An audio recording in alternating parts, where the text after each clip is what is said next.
కాదు, అది సందర్భం కాదు. నేను ఇబ్బందుల్లో పడతా, ఇప్పుడు నేను వ్యాఖ్యానిస్తే నేను ఇబ్బందుల్లో పడతా.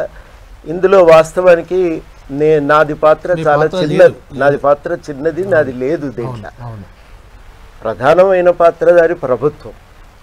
అవతల ఇంకేమన్నా ఉంటే రాజ్భవన్ ఉందో లేదో నాకు ఐడియా లేదు, కానీ ప్రధాన పాత్ర అయితే ప్రభుత్వానికి ఉంటుంది. నేను అనవసరంగా ప్రభుత్వాన్ని కూడా ఇబ్బందుల్లో పాలు చేసిన వాడిని అవుతాను, కోర్టును అగౌరవపరిచిన వాడిని అవుతాను. ఈ నేపథ్యంలో ఇట్లాంటి విషయాలపైన ఇంకా లోతుల్లో మాట్లాడటం అనేది అస్సలు సమంజసం కాదు.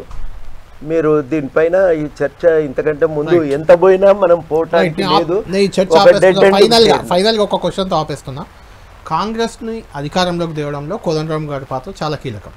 అంటే అప్పుడు జనసమితిని మద్దతు ఇచ్చారు, మీరు ఉద్యమాలు చాలా చేశారు, మల్లన్న సాగర్ అది ఇది కేసీఆర్కి వ్యతిరేకంగా చేసిన ఉద్యమాల ఎఫెక్ట్ పనిచేసింది ఖచ్చితంగా. అయితే కోదండరామ్ గారికి ఎన్నికల ముందో ఎన్నికల సమయంలోనో ఇచ్చిన హామీలు జనసమితికి 2-3 కార్పొరేషన్లో ఒక ఎమ్మెల్సీ ఏవో ఇస్తామని అన్నారు, ఏది ఇవ్వలేదు. ఇచ్చిన ఒక్క ఎమ్మెల్సీ కూడా ఇలా వివాదాస్పదమైందని మీ నాయకులు, మీ జనసమితి నాయకులే నాతో నిన్నటి నుంచి కూడా 2-3 మాట్లాడుతూ అన్నారు. దానికి మీరేం చెప్తారు? ఇప్పుడు ఏం చెప్పాను, సమయం వచ్చినప్పుడు మాట్లాడుకుందాం. మేము తప్పకుండా ప్రభుత్వానికి చెప్పినాం.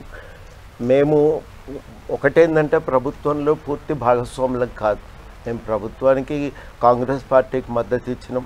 కాంగ్రెస్ ప్రభుత్వానికి కూడా ఇప్పుడు కూడా మేము బయట నుంచి మద్దతు ఇస్తున్నాం.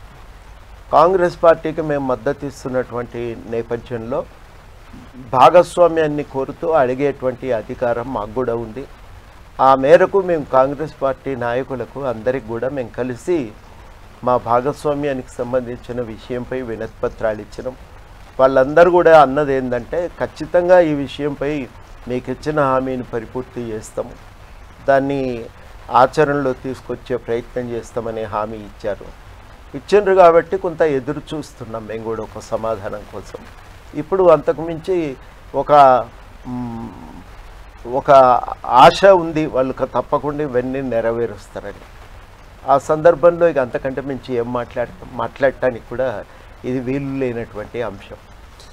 అంటే కోదండరామ్ గారు 2 ఏళ్ళు దాదాపు 20 నెలలు అవుతుంది కాంగ్రెస్ ప్రభుత్వం అధికారంలోకి వచ్చి. మీరు కేసీఆర్ సర్కార్ని గద్దెదించడమే లక్ష్యంగా చాలా ఉద్యమాలు మీరు చేశారు. ఒక మాట అండి, మీకు ఒక మాట స్పష్టంగా చెప్పాల్సింది ఏంటంటే, మేము కేసీఆర్ లక్ష్యంగానో కేసీఆర్ను గద్దెదించడం లక్ష్యంగానో మా కార్యాచరణ ప్రారంభించలేదు. 2014లో తెలంగాణ ఏర్పడిన తర్వాత తెలంగాణ జేఏసీని యథావిధిగా కొనసాగించాలనేది మా నిర్ణయం.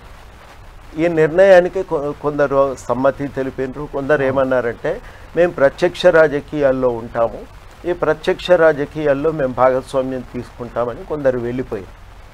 జేఏసీ ఆధ్వర్యంలో మేము అనుకున్నది ఏంటంటే ఒక వాచ్డాగ్ పాత్ర నిర్వహించాలి, మంచి చెడు మనం మాట్లాడాలి, అది మన బాధ్యత. మనం ఎందుకు మా బాధ్యత ఎందుకు అవుతుంది? మేము కూడా తెలంగాణ కోసం కొట్లాడాం, 1 రోజు 2 రోజులు కాదు. 89 నుంచి నేను జరిగిన సమావేశాల్లో భాగస్వామిని, కానీ 96 నుంచి నేను చాలా క్రియాశీలకంగా ఈ ఉద్యమంలో పాల్గొని